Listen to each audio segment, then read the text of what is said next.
All right, ladies and gentlemen, spiraling us further into madness, I believe Terry Wright is going to come up and take the mic from me forcefully.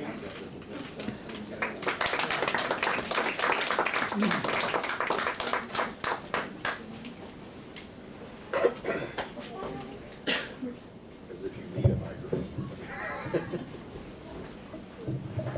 Yeah, I'm just trying to see if I can actually, like, take this off somehow. I probably don't need one.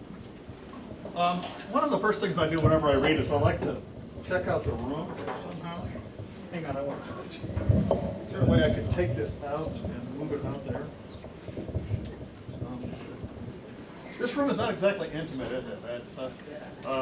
It's a nice room, but I sort of feel like I'm on a stage and half the audience is in another auditorium across the street. Can I borrow this pillow? My poems are really heavy and I think it would really help them. Okay. That's better. And I want to sit down for some of my poems, so I would welcome anyone, this is just a request, you don't have to. Anyone that wants to, you can come up, at least for my reading, and sit on the floor. And you don't have to. If you're comfy where you are in your chair, that's fine.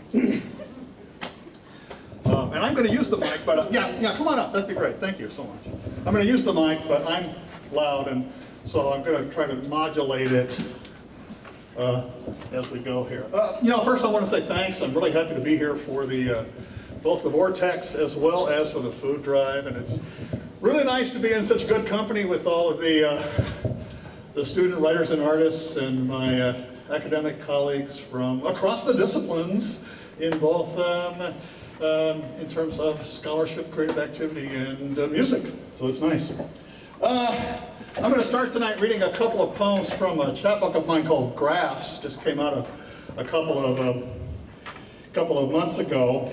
Graphs is a prose poem series, and the poems are literally graphs, as in paragraphs. In the notes to the chapbook, I write that graphs display data using a pictorial device. And the device in this case, of course, is poetry. The deepest influence for the book, however, is mathematics, where graphs are linked together with abstractions known as vertices and edges. But I was also thinking of intersected lines, where the horizontal and vertical lines are a grid forming the heart and the mind, and the bisected four quadrants are context, whether it's social, political, cultural, or personal.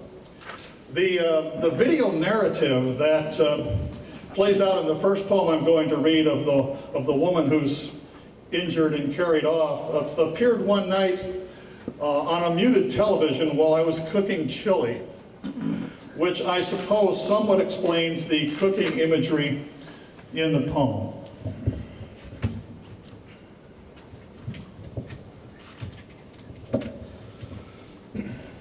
Snow Angel Graph.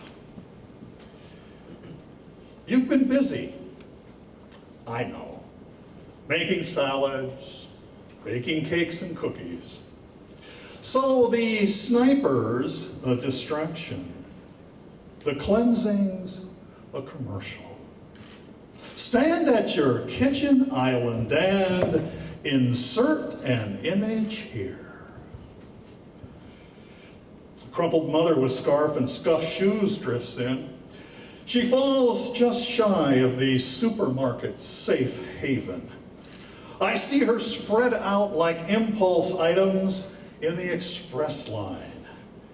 I see her shadow thaw beyond a flash flicker of light. Lazy eye candy. I know.